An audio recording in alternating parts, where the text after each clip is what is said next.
பணி நிரந்தரம் செய்யக்கூடாது என்று சொல்லுவதுதான் அதிலே சரியான கருத்து. குப்பை அள்ளுகிறவர்களின் பிள்ளைகளே குப்பையை அள்ள முடியுமா? அல்ல வேண்டுமா? தலித்துகளின் பிள்ளைகள் தான் குப்பைகளை அள்ள வேண்டுமா?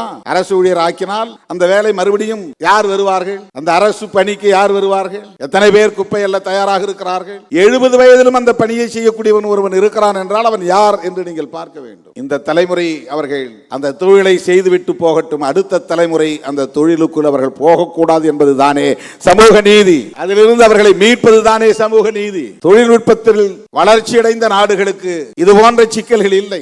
எதையோ வளர்க்க துடிக்கிற இந்த ஆட்சியாளர்கள் இந்த நாட்டை உலக வல்லரசுகளில் ஒன்றாக மாற்ற வேண்டும் என்று துடிக்கிறவர்கள் இன்னும் ரயில் நிலையங்களில் கையால் மலம் அள்ளுகிற மலம் அள்ளும் தொழிலாளர்கள் லட்சக்கணக்கானோர் இருக்கிறார்கள். மலம் அள்ளும் தொழிலாளர்கள் யார்? அவங்க எல்லாம் கஷ்டப்படுறாங்க, அதனால அவங்க எல்லாம் அரசு ஊழியர் ஆக்குங்க, அவங்களுக்கு சம்பளத்தை கூட்டுங்க, பென்ஷன் கொடுங்க என்று நாம் சொல்ல முடியுமா? குப்பை அள்ளுகிறவர்களை அப்படியே குப்பை அள்ளட்டும், அவர்களை அரசு ஊழியர்களாக்குங்கள், அவர்களுக்கு பென்ஷன் கொடுங்கள் என்று நாம் சொல்ல முடியுமா? ஆக தலித்துகள் பிரச்சனை என்றால் திருமாவளவன் தான் பேச வேண்டும் என்று சொல்லுகிற அந்த புத்தியே ஒரு சாதி புத்தி. அது வேங்கவேல் பிரச்சனை என்றால் திருமாவளவன் தான் பேச வேண்டும் என்று சொல்லுகிற புத்தியே சாதி புத்தி. அது